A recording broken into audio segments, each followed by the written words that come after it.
राव खालिद साहब, देखा जाए तो सिक्योरिटी कंसर्न जाहिर है एक हुकूमत की जिम्मेदारी होती है उन सिक्योरिटी कंसर्न्स को ठीक करना, उनको एड्रेस करना, और ज़रूरी नहीं है कि वो सिर्फ चाइनीज़ वर्कर्स के लिए ही हो या चाइनीज़ गवर्नमेंट के कहने पर ही ये किया जाए। ये वैसे भी हुकूमत की जिम्मेदारी है सिक्योरिटी को बेहतर करना, अमन अमान की सूरत हाल को बेहतर करना। मगर क्या आप समझते हैं कि अब सीरियसनेस बढ़ेगी इस तरह के जो बयानात सामने आए कल?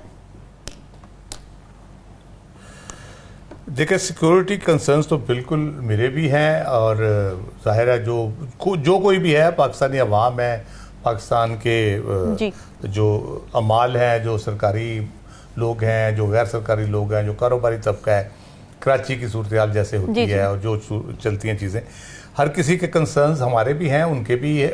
वो ज़ाहिर है यहाँ के इन्वेस्टमेंट कर रहे हैं और एक आपके लिए बेहतरी की कोशिश कर रहे हैं, तो वो उसके लिए मसाइल पैदा होते हैं। और इंटरनेशनल रिलेशनशिप जो है वो बहुत और तरीके से चलाए जाते हैं, वो इस तरह से नहीं चलाए जाते जिस तरह से यहाँ पे हम आवाम के साथ जो सलूक करते हैं, वादे करते हैं, दावे करते हैं और उसके बाद चक्कर दे देते हैं, मंशूर भी जारी करते हैं। जी, इंटरनेशनल रिलेशंस में अगर आप यही रवैया रखेंगे तो वो फिर मसाइल पैदा होंगे उससे।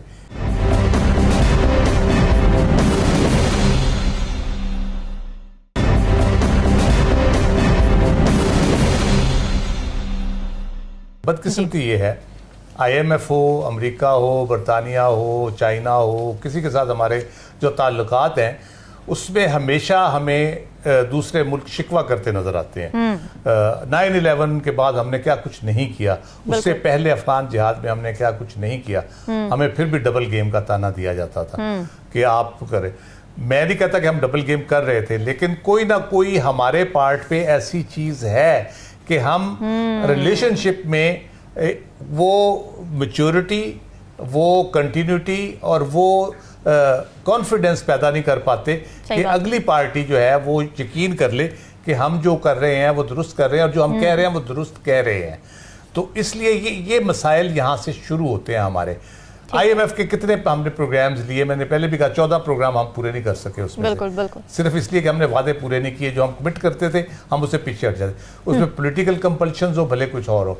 और उसमें सबसे इंपॉर्टेंट बात जो नजमुल साकिब साहब ने की, ये रियासत की जिम्मेदारी है। जहाँ रियासत की जिम्मेदारी आ जाती है, अब स्टेट टू स्टेट रिलेशंस की बात आती है, तो उसमें जो चीजें हैं वो ब्लैक एंड वाइट में होती हैं, फिर उसमें ग्रे नहीं होते कि अच्छा चलो ये नहीं हुआ तो फिर इस तरह कर लेंगे, उस तरह नहीं हुआ। जो चीजें तय होती हैं उसके मुताबिक चलती हैं, उसी के मुताबिक चलनी चाहिए। अगर नहीं चलेंगी तो फिर इसी किस्म के मसाइल पैदा होंगे। जहाँ तक बात आ जाती है हमारी जो खारजी और दाखिली चैलेंजेस की उन्होंने बात की जी, तो वो तो हम 70 साल से उसका शिकार है। वो हमारी अपनी कमजोरी है, उसमें किसी का कोई कसूर नहीं, कोई यहाँ इन्वेस्ट करे ना करे, हमें फिर भी उन पर तवज्जो देने की ज़रूरत है और उन चीज़ों को ठीक करने की ज़रूरत है। उसमें हमारा सियासी जो पूरा है सिस्टम वो भी उसमें इन्वॉल्व है, और उसके अलावा चाहे डिक्टेटरशिप रही है उसमें भी तकरीबन हम इन दाखिली और खारजी चैलेंजेस हमारे ख़त्म नहीं हुए, मुआशी चैलेंजेस हमारे ख़त्म नहीं हुए। ये ज़रूर है कि हम जब कोई इंटरनेशनल वार ऑन टेरर पे हम फ्रंट लाइन स्टेट थे, सारे थे, हम लाडले बच्चे थे, हमें पुछ करके बुलाया जाता था। अब सूरत हाल वो नहीं रही, ये भी हमें रियलाइज़ करने की ज़रूरत है कि हमें कोई अब पुचकारेगा नहीं। अब लोग, बिजनेस का मतलब है बिजनेस, अगर वो आपके साथ काम करेंगे, भले आपके ताल्लुकात ख़राब ना हो, भले आपके मामला ठीक रहें, स्टेट टू स्टेट रिलेशनशिप, लेकिन जब आप किसी को यहाँ पे इन्वेस्टमेंट के लिए बुलाते हैं, वो जब पैसा खर्च करता है तो वो ही मीन्स बिजनेस। कोई भी स्टेट है, ही मीन्स बिजनेस। उसने मुनाफा भी कमाना है, उसने अगर इन्वेस्टमेंट करनी है उसको तहफ़्फ़ुज़ भी चाहिए। वो पूरा उस एंगल से, उन चीज़ों से मुझे ये लगता है कि हमारे यहाँ कोई अंडरस्टैंडिंग की प्रॉब्लम है, हमारे यहाँ कुछ चीज़ों को चलाने में कोई मुश्किलात हमें पेश आती हैं, हमें समझ नहीं आती कि हमने किस तरह से करने हैं मामलात बैनुल अक़वामी। एक ज़माने में तो हम दुनिया में जो यूनाइटेड नेशंस हो, कोई और इंटरनेशनल फोरम्स हो, उस पर हम लीड करते थे।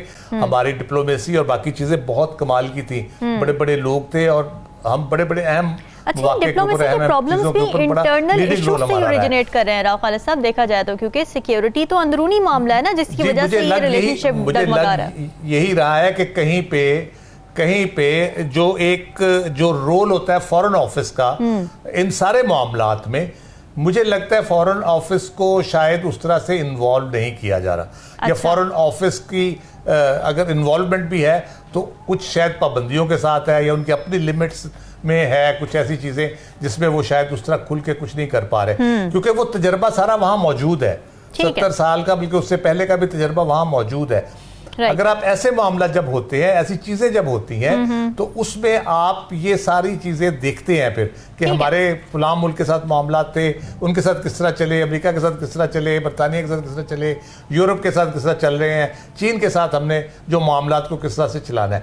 शायद आपके ताल्लुकात तो ठीक रहे, लेकिन इन चीज़ों की वजह से जो हमारे अंदर मुआशी मसाइल हैं और सियासी मसाइल हैं वो गंभीर होंगे, और इस बयान को हर कोई अपने अपने तरह से इस्तेमाल करेगा। राव खालिद साहब, एहतजाज हुआ कल, उसके बाद पर्चे भी कट गए दफ़ा 144 और 16 MPO के तहत। मुज़ाकिरात के मंजरनामे पर आप क्या पेशरफ्त होते देख रहे हैं? वो जो गिरफ्तार लोग हैं उनकी रिहाई के लिए जो एहतजाज करने आए थे वो अब गिरफ्तार होने जा रहे हैं। कैसी बात है। उन पे पर्चे हो गए हैं सारी जगह, सारे शहरों में तकरीबन। मैं जंग में देख रहा था बख्शे मुमताज अकरम और बाकी जगहों पे, जहाँ जहाँ पे भी किसी ने कोई 2 बंदे निकले हैं, चाहे 4 निकले हैं, चाहे 50 निकले, वो सब पे यही काम हो रहा है। देखिए, ईद से पहले अगर हम देखें तो ये एक हमें वाइब आ रही थी कि ये जो इत्तेहाद बन रहा है आइन के तहफ़्फ़ुज़ के लिए, और सारा चकज़ई साहब जिसकी सरबराही कर रहे हैं, और मौलाना फजलुर रहमान साहब से भी असद कैसर साहब मिल रहे थे, राब्ते हो रहे थे, उनको उस इत्तेहाद में लाने की कोशिश हो रही थी। और ये कहा जा रहा था कि ईद के फ़ौरन बाद ये मामलात जो हैं ये आगे चलेंगे, और ये एहतजाज जो है ना, एक जो मल्टी पार्टी इत्तेहाद है, ये एहतजाज का कोई प्लान तय करेगा, कुछ चीज़ें होंगी और सारा कुछ चलेगा। लेकिन हमने देखा कि वो इमरान खान साहब को यूटर्न कहा जाता है कि जी यूटर्न ले लिया उन्होंने, तो वो मुज़ाकरात वगैरह तो पीछे रह गए। उन्होंने कहा कि जी हम नहीं मुज़ाकरात करेंगे, वही पुरानी उन्होंने बात दोबारा कर दी।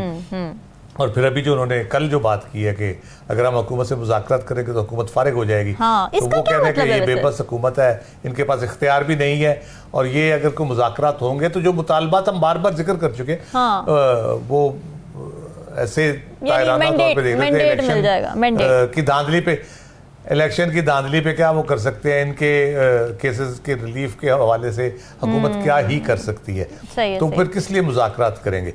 दूसरा ये कि अपोजिशन जो है वो क्या करे, वो आराम से तो वो भी नहीं बैठ सकते ना, वो अगर चुप करके बैठ जाएंगे, अच्छा ठीक है जी मुज़ाकरात होंगे, देखते हैं कब होंगे, तो हुकूमत ने जैसे 4 महीने गुजार दिए, वो 4 साल और गुजार देगी किसी तरह से। तो अपोजिशन ने भी उनको ऑन द टोज रखना था, उन्होंने कोई ना कोई अपना कार्रवाई डालते रहना है, कभी एहतजाज की सूरत में, कभी पार्लियामेंट के एहतजाज की सूरत में, कभी अदलिया में जाके, तो वो सारा वो कर रहे हैं। लेकिन कल का जो एहतजाज इस्लामाबाद का है वो बड़ा सिम्बॉलिक है, क्योंकि इलेक्शन कमीशन के सामने तो था ही, लेकिन साथ वो इलेक्शन कमीशन से रिहाई का मुतालबा तो नहीं कर रहे थे, उसके सामने सुप्रीम कोर्ट है बिल्कुल, तो वो उधर रिहाई का मुतालबा उधर कर रहे थे, इलेक्शन की धांधली का मुतालबा इधर कर रहे थे। तो वो दोनों तरफ उन्होंने अब पैगाम देने की कोशिश की है कि कुछ तवज्जो करे इस पे, लेकिन बुनियादी तौर पे तो इंतखाबी धांधली और रिहाई पे फोकस है। अभी जो ये एहतजाज हो रहे हैं ये किस हद तक आगे चलता है, मुझे नहीं लगता कि बहुत ज़्यादा, क्योंकि लीडरशिप कि कोई मुझे उस पर वाज़ेह नज़र नहीं आती। जो बाहर है लीडरशिप कि उन्होंने ये एहतजाज को कि फोकस क्या रखना है उसका, और किस तरह से इसको लेके चलना है। आया उन्होंने उस इत्तेहाद चकज़ई साहब वाले इत्तेहाद के साथ मिलके ये एहतजाज करना है, उससे अलहदा करना है, और अगर करना है तो किन इश्यूज़ पे करना है, और फिर अगर इत्तेहाद चलता है वो आगे तो वो किस तरह से चलेगा, उस पर भी डाउट्स इसलिए अब थोड़े से आने शुरू हो गए। फजलुर रहमान साहब से शहबाज शरीफ साहब की मुलाकात हुई है, उसके बाद से थोड़ा सा इनको लगा होगा कि कोई डील ही ना हो जाए उधर। इसी तरह चकज़ई साहब भी उनसे बात करना चाह रहे हैं, मुज़ाकरात करना चाह रहे हैं। तो ये बहरहाल चीज़ें बीच में ऐसी हैं जो थोड़ी मशकूक है, जिसकी वजह से ये हो रहा है।